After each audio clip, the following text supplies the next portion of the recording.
like I create a comforting atmosphere. I'm always telling people like, oh, whatever you want. Yeah, well, I'm never saying no. I'm like, oh, we can roll. Yeah, you can roll that if you want. It's all good. Don't be mad at me. Don't be mad at me is a good strategy to maintain.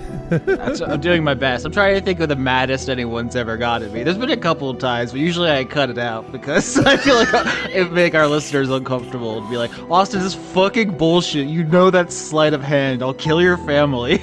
I think the only times that I've gotten angry, you've kept it on air because it's funny when I get upset about the rules. Like, I distinctly remember season 2 being upset about burning all my spell slots because sleep didn't work the way that I was hoping it would. And I was just like, fucked over there. But, you know. My number one rule is always I keep it if it's good, like for the show, if it's funny, if it's dramatic. Like, I think a couple of times when you have, like, quote-unquote broken character to get like really animated, I think it's been notable and like worth keeping, whereas sometimes when someone gets upset it's just like, oh, that would be like embarrassing, I'll cut that out. Right. So or someone just needed like a pause to figure things out and stuff like that. So what I'm saying, everyone, is that this recording has already happened. We're in hour 3. Everything that's happened beforehand has been trash and has been removed already from the recording. Yeah, a lot of my job is being judicious with the editing and so forth. I could just release what we call the drink cut, which, if you're new to the show, because this is your first season, is just the recordings with everybody taking big sips of water left in. And, you know, there are people who have access to the drink cut who say it's listenable, but I feel like that I'm asking people to support me at patreon.com/Austin Yorsky. So it's the least I can do is to make it the best audio experience I can.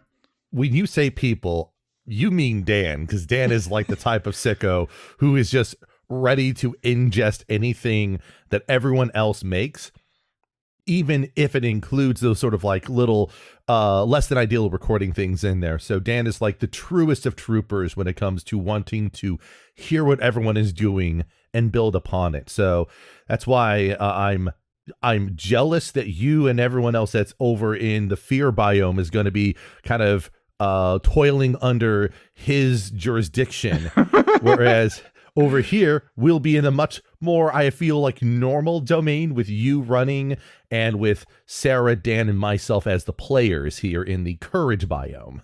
The way it's worked out is the newly owned campaign is the drink cut perverts. I feel like Sarah and Dan are those who have supped deepest from the cup of drink cut over the years. They like a little bit of a rougher kind of thing, but they're also artists. You know, Sarah is a I was gonna say drawer, illustrator. A drawer. So she knows well. She knows well the rough, draft. And Dan, of course, paints minis and so forth. He's well familiar with the process and how the sausage gets made in a way that I just think your average person, if you're like on the bus and you look over at someone like that random person maybe doesn't want unedited, unpolished art. I mean, and to be clear, like, the process is important, of course. Like, this is one of the reasons why I think you and I both have very strong hostile stances when it comes to like generative AI and stuff like that. And that sometimes make the process a little bit slower, e.g.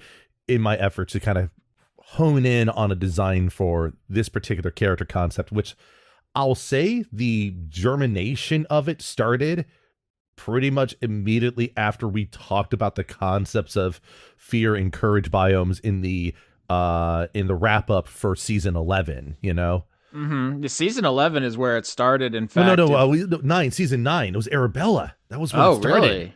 Yeah, because we got to remember, those at the back end of Dragon Quest when we bullied Dan into doing the fear biome stuff. And we were even like workshopping a bunch of ideas in text afterwards. And then this idea of a split campaign came a little while afterwards, and then kind of the chips fell where they were, and here we are, right? But yeah, I think you're bringing the meta elements forward because this is the last of the courage, or the main starting party with Runt, Lady Lynn, and your character, and yours is taking a little bit longer, which isn't good or bad. Things take however long they need to take. But we've had some more back and forth, and I think that's what we're being transparent about here as part of our process. Is like this character, we took him out of the oven, we took the temperature, we put it back in the oven, right. We added a glaze, there's steps to this process as we're trying to work out the kinks, and right before we hit record, you're like, "Is there anything we want to hash out before we start recording?" And I was like, "I don't know. Let's find out." I'm always Yeah. open to it, but yeah, this is a collaborative character, which is more to your style. I think people want us to jump into the character at this point, but I think we're going to circle back to you at some point as just you have a different process than say Sarah or Dan. Yeah, part of it is in this case, there are some parts of the idea that came by very quickly, right? When you brought up the point about the courage biome being very heraldic, being very Arthurian and the like, when it came to what sort of species to run as, I think the Leonin, or basically a tabaxi, but Leonin just is closer to the target, makes a lot of obvious sense. So that was an easy thing to pick out early on. And then the other side of it was sort of what character class to build off of, because for me, I like to make an effort for each character I do to be a different character class, and then they kind of play around with the mechanical and thematic domain of that. And for me, it was like, okay, what classes have I not done yet for like any sustained period of time in the show? I have not done Bard, because everyone always ends up playing a Bard of some sort, Artificer, and Barbarian. And so Barbarian is what I landed on fairly early on, because it felt like a pretty obvious point from the standpoint of rage sort of being this sort of courage infusing and fear rejecting mechanic that barbarians can't carry with them, as a contrast to like paladins traditionally having auras of courage. And then from there, it came down to one of the two main hard parts of making the character for me, which is one, thematically, what should this character look like if they were animated or done in some sort of visual media? And this was something that came pretty early, but I didn't know how to write it out in words, which was, I wanted to do a dragoon. Okay. I wanted to make another Final Fantasy character. And it's really funny because in the past week or so, as I was wrapping up on design here, I'm like, I should have just made a Hrothgar dragoon in Final Fantasy 14 months ago and just played with the idea there to feel it out. But, there's still time to do that here. So yes, the character I have at its core is a Leonin barbarian using a homebrewed subclass to sort of give him more of a dragoon sort of appearance, trapping and way of engaging in combat and outside of combat. So a lot of things to unpack there. Each element of that little spiel you gave, we could do a whole section on. Where do you want to start? Because for Leonins or Tabaxi, I think you could split those hairs as much as you want. I think in our setting, all anthropomorphic felines are generally called Tabaxis, but ones with lion characteristics could be called Leonin. This is something I'm not super interested in, getting doctrinaire about. But if you hadn't been a lion knight, or if no one had, that's an NPC absolutely day one. Absolutely. I feel like that is iconic of the setting. Literally, the place we're playing in is San Leon, like Saint Lion. Like that was the lion's mane kind of resembling the sun, like in traditional art. That was, I mean, if it wasn't you, it was going to be somebody. That's that has absolutely happening. And don't get it crossed. That visual of the lion's mane appearing almost sun-like, especially if up in the air and creating almost like a sort of an eclipse with the sun, is sort of like an intentional visual motif I was thinking of when I'm thinking of sun dragoon barbarian lion as like the core character concept there. And lions are the number one most common heraldic beast. I think only eagles are even close. They're symbols of everything from, courage generally to like specific heroism and stuff, religious, metaphor and so forth. So you're obviously all tied up in that. Is there anything you want to say more about tabaxis before we move on to another element of the character? Because I will say there's going to be other tabaxis of other like big cat types. That's like a whole like subculture within New Leon is the tabaxi, so you'll be engaging with all that stuff the same way Lady Lynn is with the Aarakocra and Runt is with the humans. Right. The main idea I came across, and this sort of germinated when you and Dan were talking kind of about the general setting of the two different biomes and the two different principal cities and stuff. and sort of this notion of honestly tapping into a little bit of kind of Genghis Khan sort of mythology of this. The main notion I had is one of the traits of the tabaxi, Leonin, whatever you want to call them in the world, is sort of this providence of the true descendants of Saint Leon, right? Mm-hmm. And perhaps, there could be something where there's multiple individuals every generation that all sort of have a sort of Leon sort of claim. And then during their lives, it's sort of determined by some ritual, some practice, or maybe even a vote on who is sort of the true successor for Saint Leon as something, a cultural thing. You want to tap a little to like a little Pope-ish Catholic sort of elements at play too. And you think about like how this sort of divinely created succession of individuals can be sort of played up. That's another angle that I wanted to have as like a possibility that we could tap into, but strictly not necessary, It's funny because when I said the setting is New Leon, which is, evocative of religious cities like, San Andreas or San Diego, any of the San or Yeah. Santa places. I was definitely thinking of the religious imagery. I was also thinking I lived for like 15 years in Leon County. We had a cast member named Leon. There's a lot of Leons, but we had also, I was trying to have every season have a different first letter, and Lorelei was already L. So I was like, I'll never get to name anything Leon. And then I was like, oh, this campaign kind of doesn't count. Like it's in my notes as 13.5. So like Sure. this is my shot to do another L campaign. And so it was like a weird confluence of things where I was like, oh, this is the one time I can name it something like Saint Leon or San Leon. But I never actually specified that the Saint Leon of, name, like the titular man, was a tabaxi, that he was a Leonin, he was lion. It's just kind of implied by the name in a fantasy setting.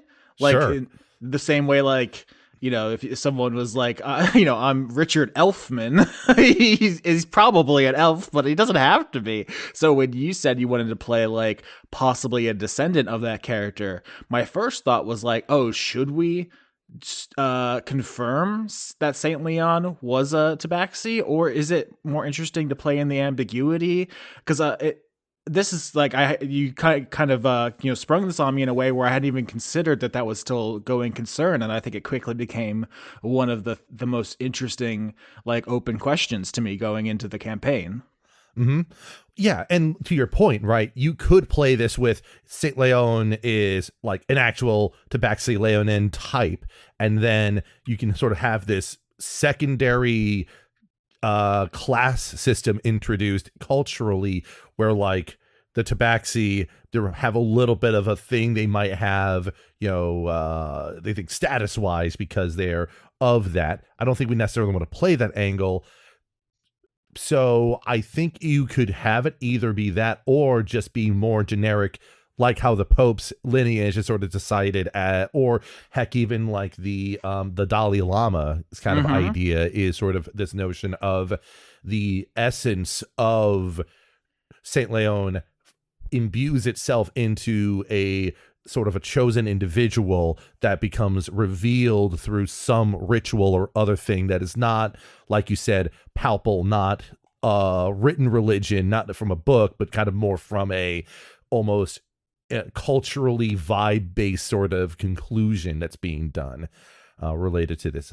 If a player came to me and said, I want to play the chosen one, or I want to play like the relative of the most famous hero, I think my first instinct would be like, I don't know if that's really the kind of stuff I want to do. But playing possibly the descendant of someone who has like a cultural baggage adjacent to some sort of maybe not supremacist, but like there's like a subculture of like, oh, the tabaxis are the true inheritor of the legacy of Saint Leon. Oh, that Mamma Mia, you've only turned it a couple degrees, but now it's spicy as fuck. Right. And, the one reason why I didn't want to just say flatly my character was a descendant is because, one, it's like, well, okay, that answers a question.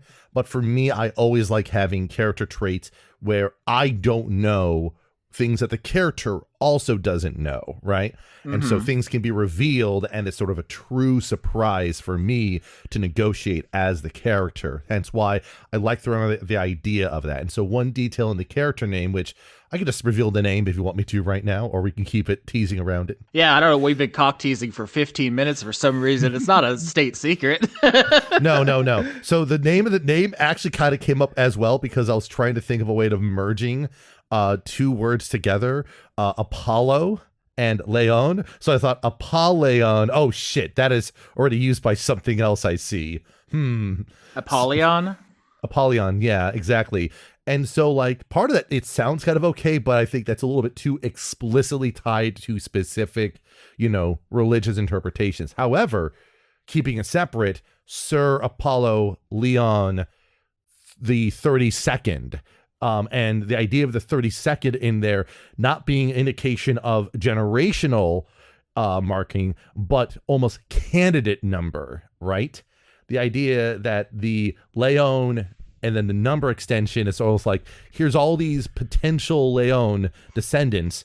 We don't know which one is the real one, but we're numbering them so it's easier to keep track of them independent of the rest of their names and such.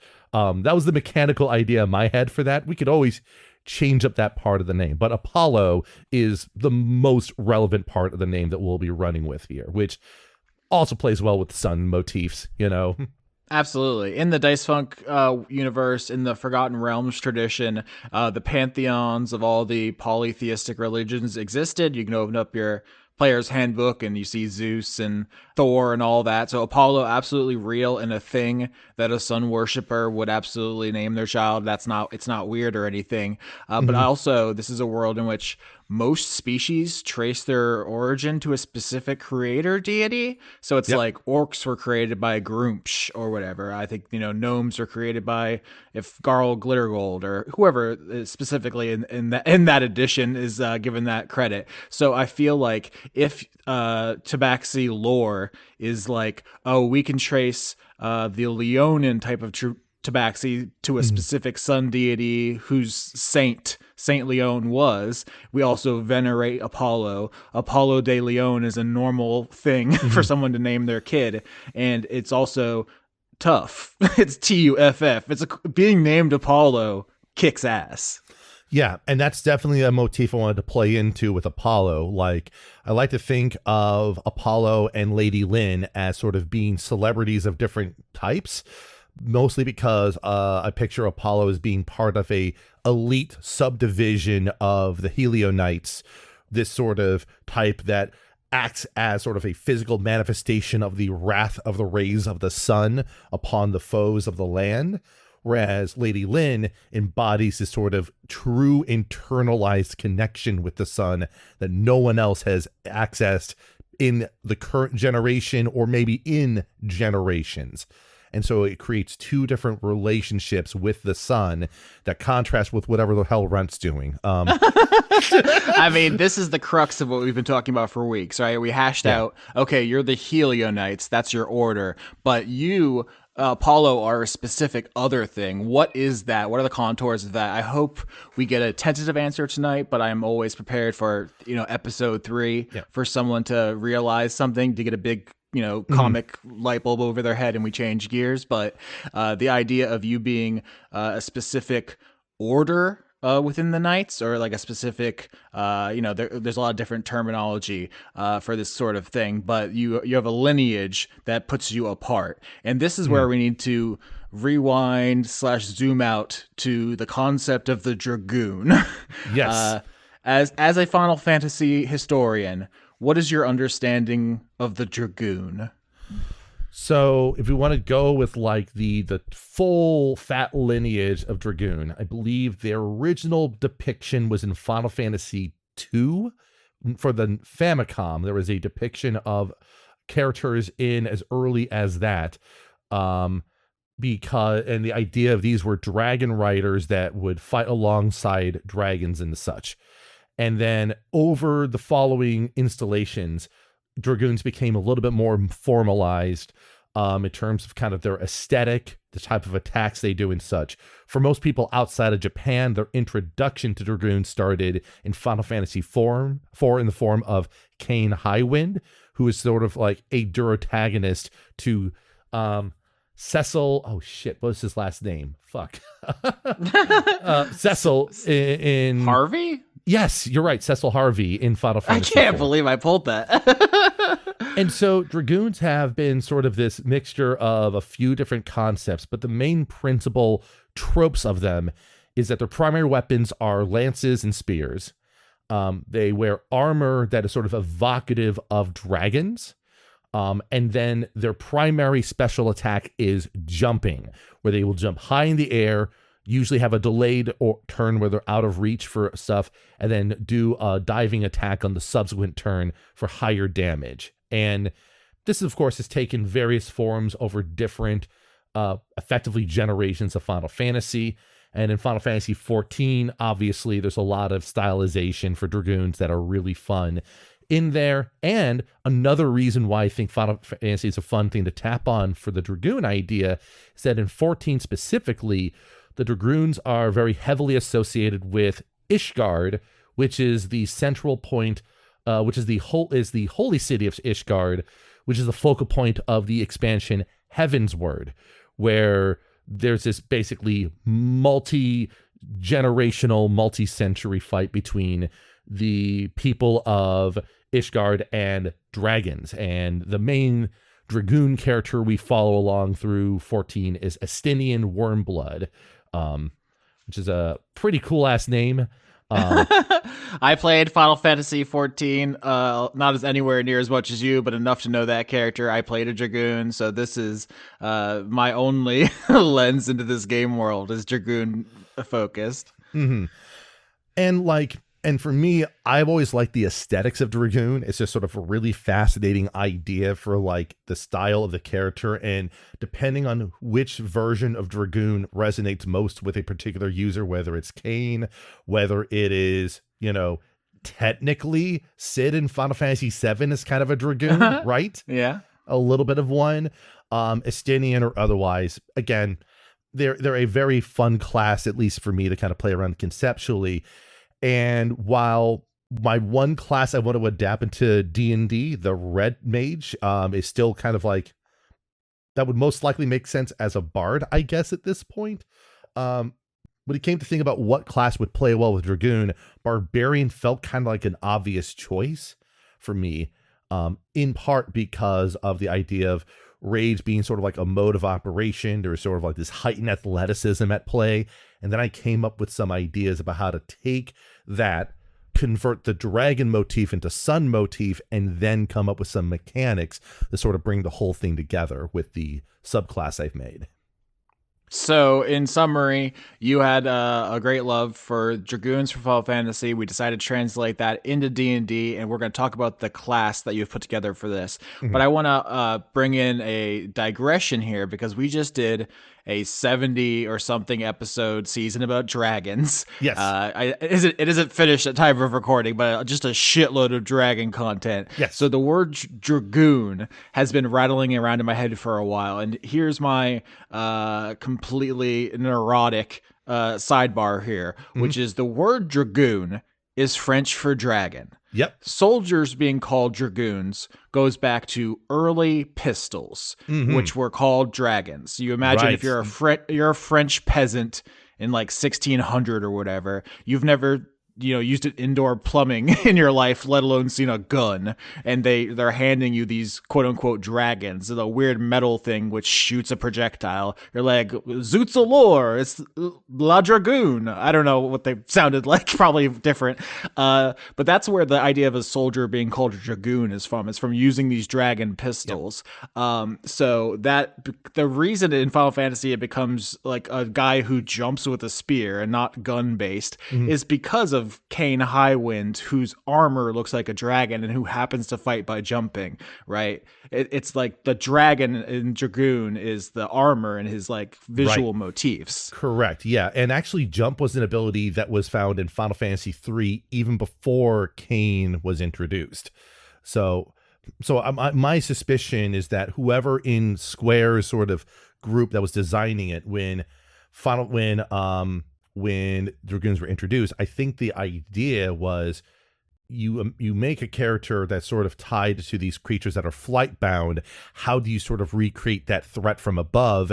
They can just jump high enough to strike from above is sort of like what my casual interpretation of where this comes from. Oh, that's brilliant. I had not made that connection. The other side of it is that Dragoon is fascinating because it is something that does not have a derivation from Dungeons and Dragons, unlike a lot of the foundational classes found in Final Fantasy. I've talked about this with other folks before, but you can look at like the character classes presented in Final Fantasy 1, and you can find basically D&D parallels for all of them through Dragonlance and the like, including the white, black, and red mage, and the fact that thief is the term used for rogue, which thief was the way that class was defined up until more recent editions, which introduced rogue as the main class and thief sort of being treated as sort of a category of characters. That was what we saw in second edition and the like. So anyways, Final Fantasy 1 is just straight up a D&D campaign. They use spell slots. Bahamut is there.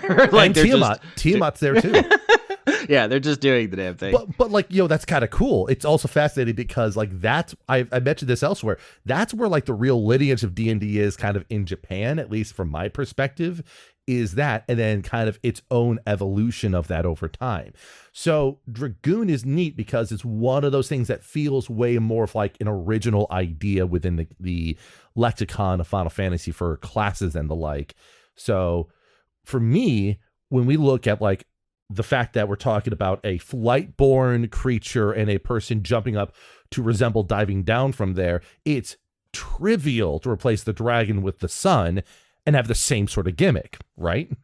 100%. And that's where this Dragoon etymology discussion has been leading, which is I'm tired of saying the word dragon into a microphone, and I don't think we should call Apollo a Dragoon. Yeah. The question is, what do we call him? And that's where we're at. So I'm going to reveal something. When I proposed the word Heliodnite, that was supposed to be the suborder that Apollo was part of. That was supposed to be the suborder within the general sort of thing. Granted, I do think it makes sense as a general order of knights, but I hadn't really considered the subgroup that we would put the sort of, sun sort of fear-inducing diving sort of entities into. So I don't have a great name at the moment, but obviously we could tap into some other lexicon and naming stuff about the sun, about there. Yeah, in the Discord chat where we were trying to throw names around for things, we were like the Corona Boys, right. the Big Rays or something, and then right. someone said Helio Knights, and then I was like, oh, that's the whole. You're all knights. That makes sense. So yeah. Absolutely. I was like taking that, and plucking it, and promoting it to the over umbrella. To me, the natural progression is because Dragoon is the name of the weapon. It's the dragon pistol that the soldiers had. The obvious thing would be, what weapon does your order use? What's the French word for that? Unfortunately, the French for spear is lance, which I don't think is helpful to us. I don't think you're called the lances, because that's also a word we use in English. Sure. Well, and again, for what I like to think of is sort of tapping onto what is sort of like the taxonomy of how the sun kind of works and kind of the components of it. And, one of the things I threw together as a little bit of a line was I took a glaive is sort of the reach weapon I chose when drafting Apollo here, and I renamed it Solar's Ray as a sort of like a sort of a term for the weapon there, right? So Solars is sort of like a possible sub name there, right? Yeah, absolutely. I was also putting random sun words into a English to French translation to see if I could do anything, and Solar also came up. Yeah. I do think that's the sun worshipping guy from Dark Souls, though. So I don't know if we want to do that. That's Solaire. with Oh, an yeah. A-I-R-E. So solar with an R in the end. As long as you make it rhotic enough, it won't sound French, I guess. It won't sound too Frenchy, I guess. What is let me put glaive and see what's glaive in French. Oh no, it's just glaive. I guess is it already French? I think it might Yeah. already be French. It's Yeah. French for sword. Fuck. God damn it. See, you know what we need to do? You need to go to Gary Gygax's lexicon of long arms, because there's so many fucking like names for spears and such that he's put in there. But like, yeah. We're also talking about just other sun words, you know, the rays, because if you think of the things coming out of the sun as being like the spear points of the sun's holy radiance or whatever. Yeah. French for ray is rayon, the rayon, the or rayon. something. That's not bad. I think that's pretty good there. And I think that's definitely at least evocative of what we have these sort of warriors be. They jump up into the sky and dive down like a ray of the sun to inflict its wrath upon those that threaten New Leon, you know, that sort of notion. So basically, the party composition: Runt comes in. He is the monster's plaything. They slap him around. He's just taking the damage as a paladin. Lady Lynn, using her prayer beads to cast devastating spells, and then you streaking down from the sky like the end of Doctor Strangelove to put to put a fucking hole in the top of the monster. All pretty sick. How does that look mechanically? This is a completely custom class. This is basically a modification of someone else. Someone else had posted something called an Earth Dragoon in the homebrew area of D&D Beyond. So I took some of the ideas there, but then I sort of made them a little bit cleaner in how they're written, and also added some more of my own flair to it to make it mechanically make more sense. And I'll just begin. The flares. That was another one I was thinking. I was like, what if the order you're the flares? Sorry, I shouldn't have interrupted you. Oh, no, it's all good. Jogged something. So basically, the principal main mechanic at level 3 is twofold. Number one is just having resistance to falling damage permanently, because by the time you've practiced jumping off of cliffs enough with the other members of the, what we're going to call them again? The Rayons? The Rayon, I just looked up flare in French is Éclater. I don't know how you feel about saying Éclater. Is pretty fun. Yeah, it's pretty good. Solaire We can always Éclater, you know. Yeah. Ask the chat, but I'll put it in the thing. But the idea being that you have resistance to falling damage at a high enough level, you just have immunity to falling damage while you're raging. And then the simplest way to these other people will come up with really weird tables and calculations. I came up with a very simple solution. While you're raging, you're always under the effect of the jump spell with no upper limit. So you can basically take whatever your moving distance is, multiply it by 3, and that's how far you can jump as just like a movement mode during your turn. So right now at level 7, Apollo has a speed of 45. So that means Apollo can leap 135 feet as just a regular thing without fucking beast mode. I mean, that's just kind of like, it kind of makes sense. And that's a high enough jump one can do to kind of be a little bit of a threat and stuff. And it also helps explain why Apollo probably doesn't employ like an ant mount like Runt probably does, and probably like Lady Lynn does as well, because he can just run fast enough and jump where he needs to go. Wow, wait, so you don't think you're going to have one at all? It's not like it's just unnecessary. It's like when Sonic the Hedgehog is in a car. You know, he does that in a bunch I actually of movies. have an answer for that question. I actually have an answer for that question later on. Okay. So the other thing is just this idea of the solar dive is what I call it, is the special attack that you can do while raging. You basically vertically leap up to your maximum jump height, immediately end your turn. You are able to be targeted by ranged attacks and spells while in air. And at the start of your next turn, you choose a target within, in my case, 135 feet. Make one weapon attack with advantage, and it does bonus damage based on your barbarian class level. So basically just becomes higher damage over time to kind of resemble you getting higher and higher in the air.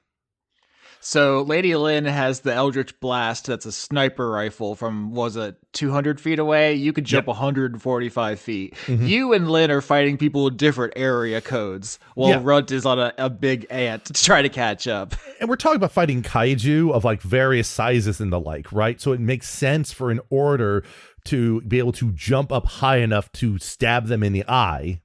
100%. Yeah, we're going to do some Shadow of the Colossus shit. Exactly, right. And then the last little cleanup text here is that when you finish your solar dive, you can either remain adjacent to the target or return back to your spot of origin without expending movement, because that's how Dragoons do it. Yeah, is that you in like a blazing ray of like light returning, or is that just you sliding down the monster normally just because you have the ability to return to your spot? Like how do you think that? I guess it could depend on the encounter. You don't have to only have one. Yeah.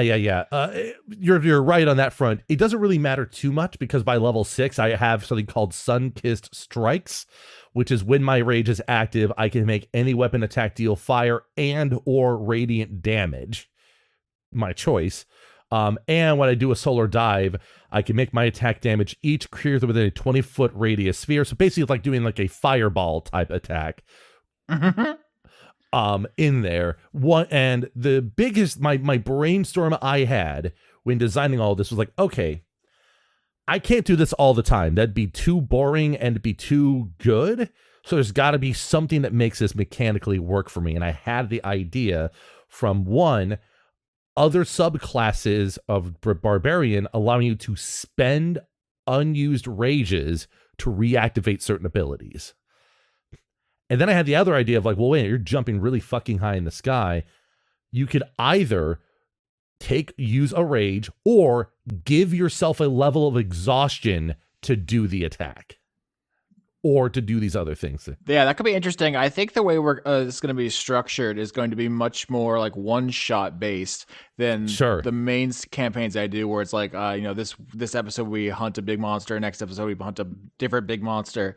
And so, practically speaking, you could pretty much always be in a rage mechanically if you wanted to. So I think finding other uses for them or other alternate like ways of playing the character definitely could pay dividends. It's partly because I like to think about the mythology of how this order of knights works, because then at level 10 I had this idea.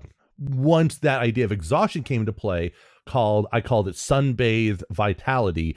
You never suffer from the effects of exhaustion as long as you're bathed by the presence of the sun above. This prevents death by exhaustion reaching level 6, but if you reach that level, you cannot gain further exhaustion levels to activate solar dives.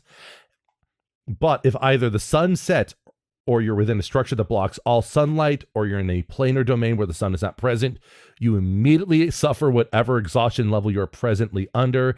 And if your exhaustion level is 6 when this happens, you immediately take death saving throws to see if you die on the spot. Well, yeah, I mean, that's pretty intense and something that, would make you a celebrity the same way Lynn blinding herself would be if you get so outrageously sun-pilled you die. And that's because the idea here is that if they want to have like this notion of this, sort of the Rayons sort of like attacking, what is the name of the Fear Biome again? Danyas. Yeah, they were going in there attacking Danyas, and they're doing like really big attacks, they probably just die on the spot if they overextend themselves. So like this adds to kind of the sort of persistent mythology of the sun. And that's kind of why I included it, because of this notion of like, it's probably not going to be relevant for our campaign ever, but who knows? Maybe there's a circumstance where there's a threat that threatens to even block out the sun physically due to its immense size, and that creates a complication, right? I mean, if you give me a scenario in which blocking out the sun is sick, then it vastly increases the likelihood that the sun will be blocked out, Yep. That's how it works. Yeah, and then my Final Fantasy brain made a capstone ability for level 14, if we ever tap on that. I call it flat out Limit Break, Fury of the Never Waning Sun. And it has 2 conditions. You need to be in a rage and you need to be bloodied in order to activate it. When you do so, you can spend extra rages or level of exhaustion to multiply the dice you have before other multipliers. capping out at a total of 6 ranks of amplification, in which case it takes, let's say, a glaive, which is a D10 weapon, and makes it do 7d10 damage on an attack. Before any other multiplier. Yeah, so burning all your resources to do infinity damage, going out in a blaze of glory with lethal exhaustion is not only very cool, very much like a star-going supernova. You know, it's thematically chef's kiss.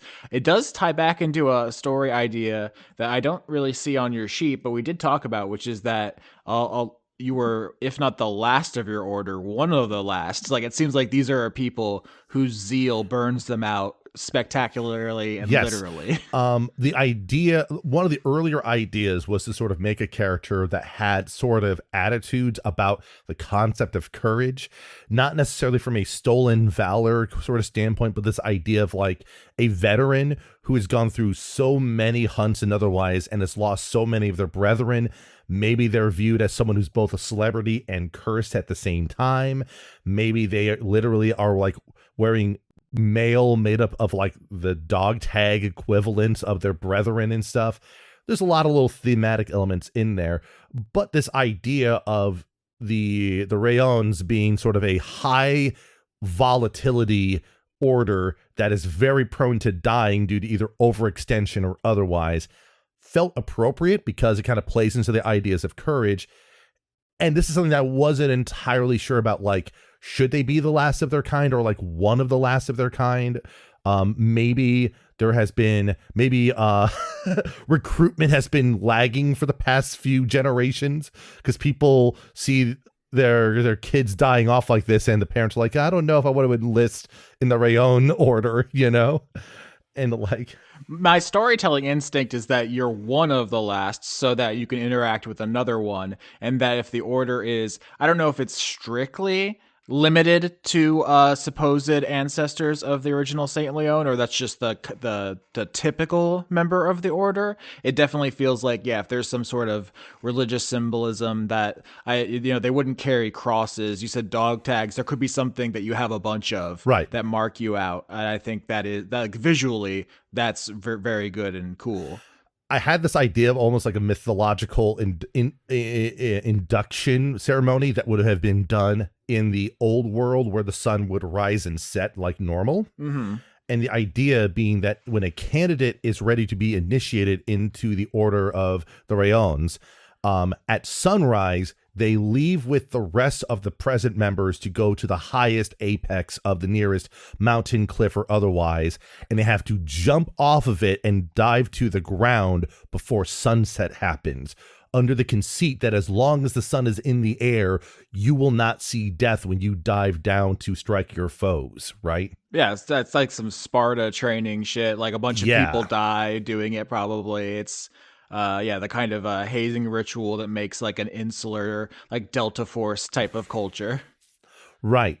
And again, I think that is something that, that might exist maybe in myth and such, but I do agree with you that if we're to think about this particular sub-order, Apollo being kind of like one of a few and one of the last perhaps might be a thing that can give us a little room to play around with, either to introduce an NPC or two, either to have their perspectives on what the order is like, or even as a member of the order, maybe even their attitude about what Apollo is doing, carousing and aiding those that are not part of it, or maybe not committing to like the types of hunts that the others in the Rayon order does. So like, yeah, if we need a character who is specifically trying to get Runt killed, for example, it would be someone from the order who prizes extreme self-sacrifice, like hurling yourself off a cliff.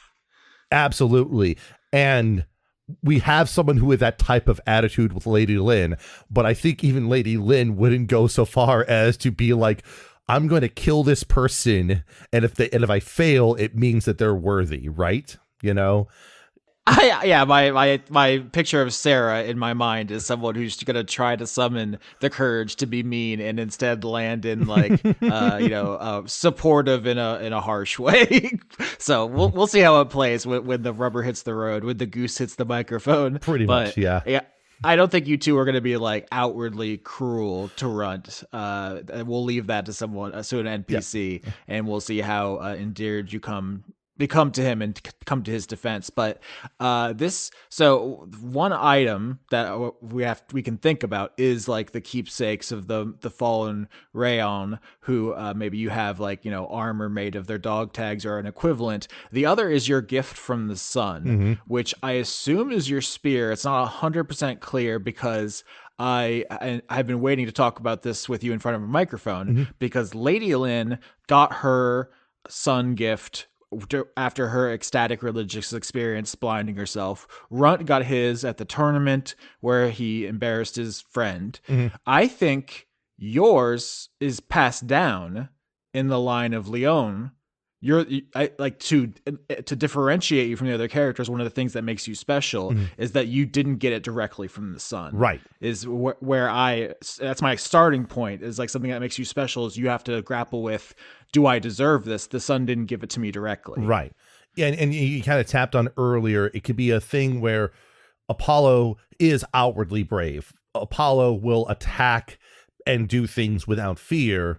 But when it comes to sort of like the providence, it's like one thing that might give Apollo maybe some pause is seeing the fact that Runt literally is in possession of something from the sun, and Lady Lynn herself has sort of received something from the sun directly. And while Apollo has the appearance of someone who is sort of infused with the sun, in some respects it is sort of more cultural inheritance rather than divine revelations from the sun itself, right? 100%. Yeah. Insofar as we will be, exploring concept like hereditary aristocracy, does it count as nepotism if you really deserve it and earn it? If you actually are badass? Yeah. I think that's a kind of thing that we could explore. Absolutely. And I think that's totally a fair way to add another layer of contrast between the three, because for me, when we have a team of three characters, I kind of really honed in on this when we looked at season 11, when looking at Banyan Above and Below, the idea that you can almost view each character as a different point on a triangle related to not only the type of species they're playing as, but also how they relate to the themes of the season conceptually. And so I'm completely fine with this sort of being the direction you might want to push in terms of Apollo's dynamics, because Apollo might have been living there. Lady Lynn became a celebrity after the incident, Apollo might have had some degree of like higher cultural status from birthright, or at least supposed birthright. And so that creates a different dynamic where I wouldn't say they're sheepish about or apprehensive, but there might be some concerns internally about how deserving they are of what they're doing, which can seem ridiculous on the face. They are able to jump over 100 feet in the air and not die and cause a fireball explosion when they jam their spear in the eye of a kaiju. Obviously, they are blessed with the sun. But are they blessed with the sun, or are they just really athletic? Are they just like a tight end and a tight end and a guard, merged together so he can just dunk with the best of them and catch football good, Mm-hmm. Yeah, it's how much is it your actual specialness versus, I just have special blood because of people who came before me. That which reminds me, if you're inherited your gift from your parents, are they still around? Are those characters you're interested in? I would not be opposed to having them be around. I think it would make sense for at least one of them to be around. I mean, you always have a tendency to play motherly characters. So, at least with me, at least. So you could have it be so they are both around, and that could be a thing that we can tap into whenever we want to do some sort of like monster of the week, maybe some sort of downtime adjacent sort of stuff to explore the world and the characters. So I'd say, sure, they're probably still around. Does he still live with his parents? Maybe.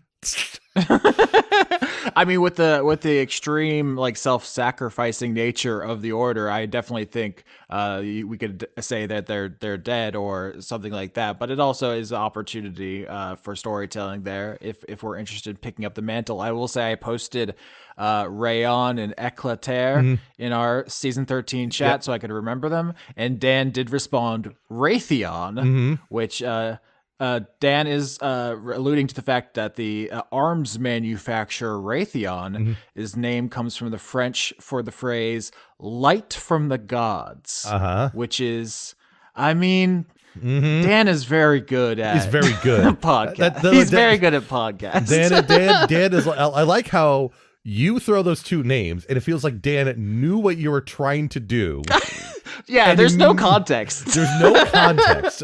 Like, there's just a screenshot of you saying Éclater, Rayon, and then Dan just replies Raytheon within 3 minutes. So, like, Dan, I know you're listening to this right now. Yeah, he's on the blinds with the sniper rifle waiting for any sign of movement in the distance. I poked my head up and he blew my fucking brains out. This also allows me to open up the line that the rage would be called Ragetheon, and we can just kind of move on from there. No. Okay, well, I'm actually less enamored of it now. I mean, we don't have to do Raytheon because obviously that does, I think, Carry implications, right? It kind of what's the word I'm looking However, Wraith, spelled Rayth. The Wraith. Yeah, Wraiths is good. Yeah. Wraiths, yeah, the Wraiths. I mean, I do like that. I was gonna say we are kind of responsible if we call something Raytheon to at least touch on the possibility that the Helio Knights are like part of the military-industrial complex in whatever. Wait, I thought that was already going to be at least implicit, especially from the idea of a culture that is so fucking hyper fixated on courage as a moral imperative and good, which is partially where my initial ideas for Apollo came from, of like, this is a character that might be like, wait, should we just admonish anyone who isn't courageous all the time kind of stuff there. So, and you're also going to be jumping 145 feet into the air and then coming down like a missile to land on our enemies. Austin, please, we got to be precise. The fans will be upset if you don't say 135 feet in the air, okay? That's 3 times 45. We get this math wrong here. We've already made too many math mistakes over the years. But, so, I mean, we have all these options. Wraith is also good. Are we 100% locking in that it's your glaive? That's the sun gift, because we haven't said that in exactly those words. Yeah, and to be clear, the only reason why I took the glaive was just because I was looking at the different weapon mastery functionalities in 14, and glaive has reach, it has the two-handed trait, of course, it has the graze sort of like function where if you miss with an attack, you still do your ability modifier damage. So it basically is just sort of like a reliable damage dealer like that. In terms of the way it looks, it probably looks more like a Dragoon Spear of any type there. But yeah, the Solar's Ray we could call kind of like the gift that Apollo has. I would say that if it came from his father, then his father is dead. That's easy to say. If the parents were, or if father or mother, if the mother was part of the wraiths effectively, either or, right? Because traditionally in lion culture, the women do the hunting, not the men, right? So yeah, no, I was absolutely thinking that, and that either she died and passed it on to you. The other, and this is maybe I'm overthinking it, is that she did something so profoundly heroic and got career-endingly injured, and then has all of these, like, she had to pass the spear on to you. But the fact that she didn't die would give you some sort of feelings about sacrifice and heroics and so forth to pull on. Because yeah, if she did just sacrifice herself and die, that's fine. Right. But the idea that she's like sitting at home and didn't go out there and get obliterated again, you're like, well, isn't that your duty? Like I that to me is like the beginning of a tragic confrontation that I love. You want me to kill you want my character to kill his mom, don't you? You want this, No, I want you to have a to, conversation about. You want us to recreate the end of Metal Gear Solid 3 Snake Eater, except instead of fighting the boss, it's Apollo fighting his mom. And this would be a retread of Max fighting his mom in Resumian. Spoilers for a season that happened several years ago. But like spoilers for all the mom boss fights in season 12. I think we're up to like 4 as of this recording. I guess the end of Snake Eater really did kind of shoot me in the fucking forehead, huh? And just burrow into my brain. I mean, like for me, it's one of those examples. I always love just the notion of here's the cutscene, the letterbox disappears, so you're not in cutscene anymore, but the only button you can press is to shoot the boss. You know, that's the thing that kind of stuck in my head there, along with just the theatrics of the scene. That being said, this does play into one other idea I wanted to bring up for you, Austin, about the world building of New Leon.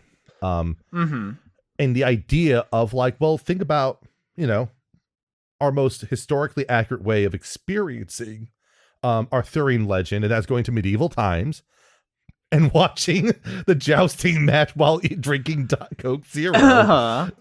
But the idea of like, what would be an equivalent of like these sort of duels for performance type things that would be done. And part of me had this notion of like the idea of the wraiths jumping to almost attack each other in the middle of the air and such in a sort of like jousting like sort of fashion. You know what I mean?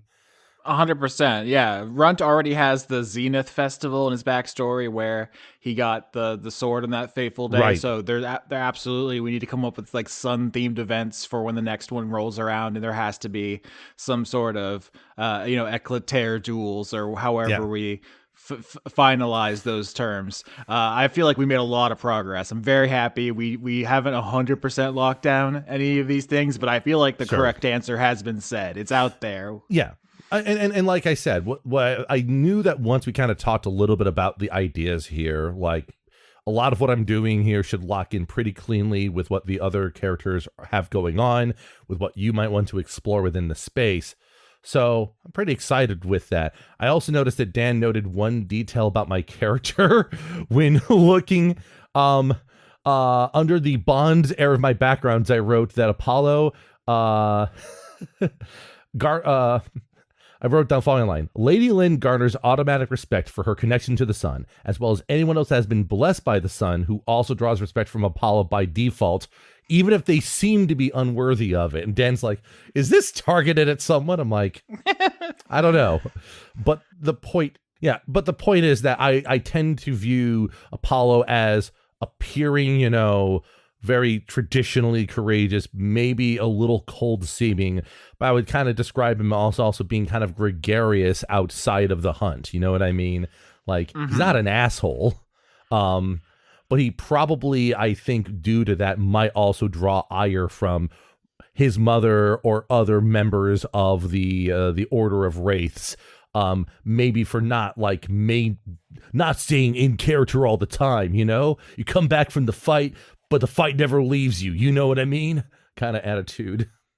Yeah, I think there will be different opinions from different NPCs, but my generalization would be that Lady Lynn is a rock star. Everyone super respects her shit completely because of her very public devotion and sacrifice, where people give you respect and deference of your station. Like you have a social class and that demands certain things, but people don't go like out of their way to trip over themselves for you in the same way as Lady Lynn. So if you were like doing a tier list of the Helio Knights, everyone would be like Lady Lynn, S tier, S tier, S tier.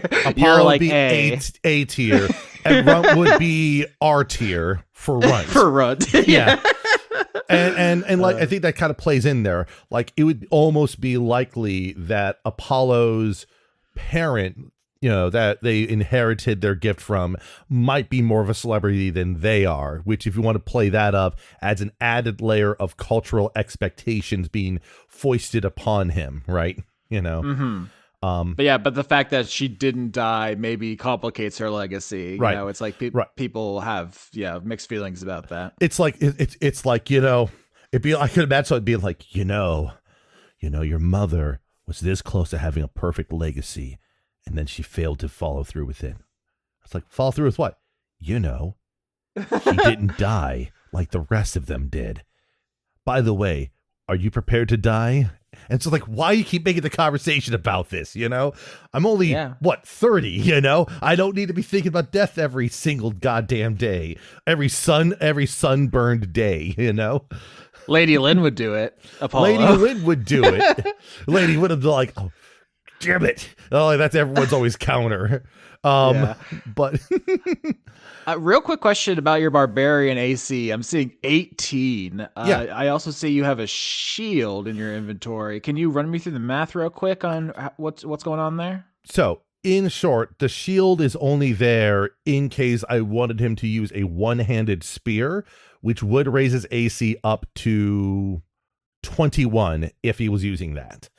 But because he's primarily using a two-handed weapon, right, that's just not going to happen. A two-handed weapon. So he's wearing a half plate +1. I'm just assuming +1 because level 7. So that sets his AC to 16 and his dexterity is +2, giving it 18. Like, the barbarian is a weird class because when you read it for the first time, it presents itself in such a way that, like, you want to have high strength and high dexterity and high constitution. Because we wear no armor, your AC is the sum of your dexterity and constitution. So you can have a maximum of 20 AC plus a shield without wearing any armor. Yeah, barbarians are mad, multiple attribute dependent. Yes, along with monks. Yep, exactly. Yeah. And so a way to circumvent that is by just wearing armor, which means you don't use that calculation, but in reality, it also makes it less difficult to math out. So I have a strength of 18, dexterity and constitution of 14, intelligence of 12, wisdom of 10, charisma of 8. I chose the 8 charisma because, one, it's a contrast to Runt and Lady Lynn, but also I feel like it plays into Apollo not being as bombastic of a personality that might hamper his celebrity status among others, right? So my pitch would be like your armor, because normally barbarians don't wear armor. Right. So for you, it would be like, I don't know, different pieces of stuff that the vanquished wraiths had been wearing. And it's like, you know, mismatched, like one pauldron from one outfit, one chest piece from another outfit, something like that. Yeah. It does not look slickly designed, right? It is not pots and pans, but it does not, but the order doesn't operate normally with like a formal set of armor like a dragoon would in Final Fantasy. It comes with various forms. The mightiest of the wraiths don't require any special armor, and they almost would play up. Dan showed some neat miniatures of like a lion folk from one of the various games sets he looks into, and you know, the fact they wear effectively just like loincloths and other minimal armor pieces. You could imagine more traditional members of the Wraiths looking like that with their 20 strength, 20 dexterity, 20 constitution, you know, just. Well, also some of the other Wraiths could have as their son gift, like a helmet, a shield, armor or something. And so not everyone has the same outfit. There is no uniform, like you said. And so if you wanted to memorialize your fallen, allies in some way, that could be a way there. Absolutely. And yeah, so for the most part, Apollo, I mean, 18 armor class is not the highest. It's not disastrous, but also Apollo is a barbarian. So he has 68 hit points, which is, you know, pretty high, all things considered. And he sort of has, and the other thing here is that while raging, he has persistent resistance to all physical damage, pretty much bludgeoning, piercing, and slashing. So all these sort of things come together where like he effectively, while raging, unless hit with magic, has 136 hit points, right? Yeah, that's what I was trying to get to, because I was people normally picture barbarians being like, you know, half naked and crazed. You're doing a very unique take on a barbarian, so I wanted to make sure that we're on the same page there, and I think we are. I think we have we've come to a very strong image of Apollo, and I like it a lot. Thankfully, I don't lose my speed bonus for being a barbarian while wearing that armor. So it helps a lot so I can still be very speedy. It was funny. I was workshopping some ideas with another friend, and one of the things we landed on was that in the D&D 2024 rules, a lot of the epic boons actually make a lot of sense for Apollo to pick on if we ever did something where it's like, for this thing, this is like a level 19 situation. Because one of the feats is literally just your speed increases by 30, which means I'm like, my jump distance increases by 90. So holy Lord. Yeah, exactly. So again, there's a lot of things in here that I'm kind of excited to play around with. And even though a lot of the features I've made for the subclass are tied around more combative things that we may not necessarily have to worry about in how encounters play out, it's also just sort of a domain of like, I have a nice set of skills that I'm pretty decent with because I have athletics, acrobatics, history, intimidation, perception, and survival. I have darts as a tool proficiency because I have a soldier background, and darts makes sense because it's adjacent to throwing spears and stuff like that. So definitely. Yeah, lawn darts specifically, There well, I can't make any quests where the thing you have to achieve is winning a game of darts or getting something off of a high shelf. I think you've got that pretty well handled. Yeah, he also can ball, he can dunk, that's just a natural thing he can do. Yeah. The sunball is our most revered sport because the roundness of the ball reminds us of the beautiful sun. And the other thing that's important to keep in mind is that because my character is a soldier, it means that when I hit once per turn, I can roll the damage twice and use a higher number. So again, it's something where like Apollo's whole thing is that when he wants to make an attack against someone, he can hit like a fucking truck, and that's kind of reminiscent of when you played as a barbarian. Granted, you played a pixie, right? Yeah, my fairy. Yeah, your fairy barbarian. Whereas I'm playing a 7 foot tall, 250 pound lion. So we have Lady Lynn and Apollo as like 7 foot tall giants, and Runt being 5 foot nothing, and having to reconcile like the size differences and personality differences and the like. There, it's like the Monstars at the beginning of Space Jam against the Looney Tunes, where you're just dunking on Runt so brutally. Or just dunking Runt specifically. If Runt can like compress it to a ball, perfect, But yeah, I'm curious about how the hunt will play out with the idea you have about getting sort of like an extra boon for each kaiju that you get a final blow on, right?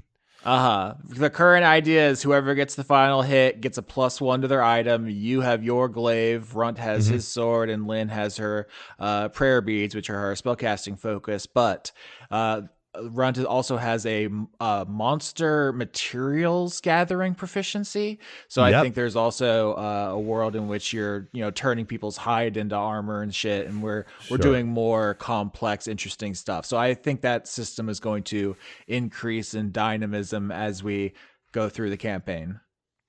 One last thing I wanted to mention as an aside is that there are 2 new classes being play tested for Pathfinder 2nd edition.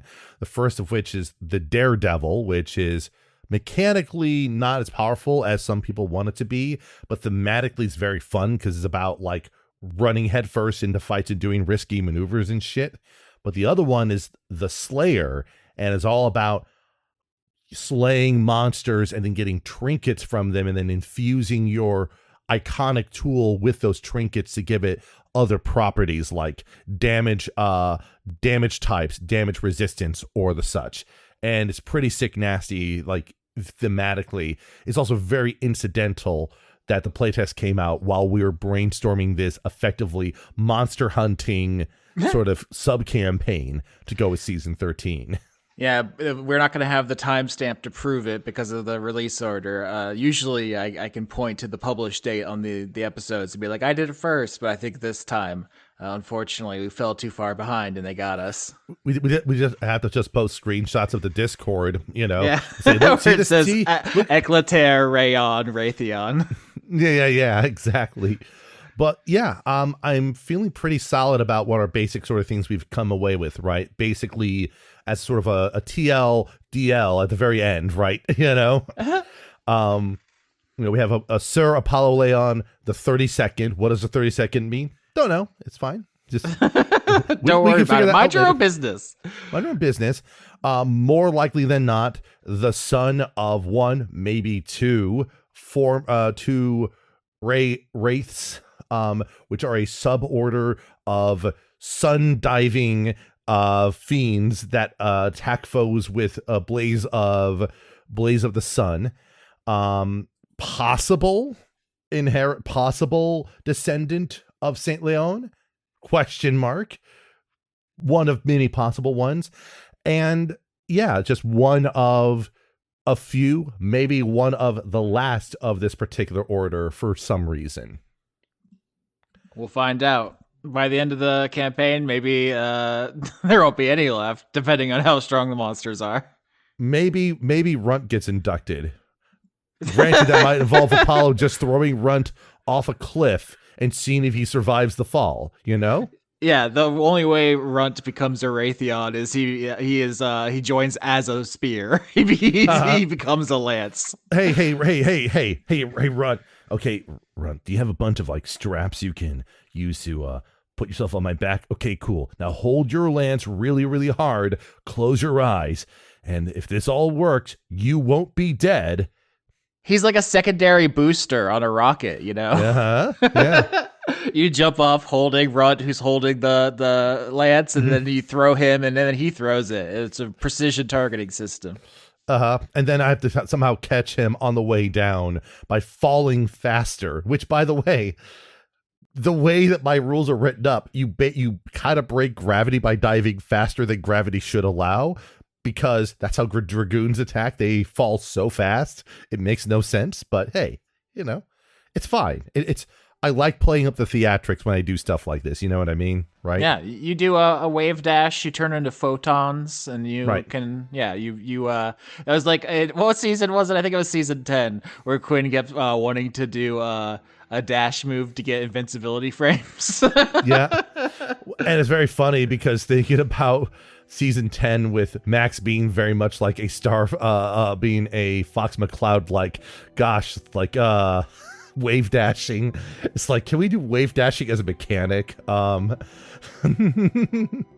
yeah, I'm pretty happy with how I've landed at here, in terms of presenting all the nuances of the character to the audience. I'll probably just copy and paste the subclass into a thread on the Discord, assuming Discord is still being used by us eventually. Yeah, but by the time this episode comes out, I'm sure everyone will know about what I did to Jonathan Discord. It'll be national news. Yeah, like I said, this was fun to kind of come together. I'm kind of at ease with how this whole thing feels, and hopefully I just don't fucking eat shit the first episode and die, you know?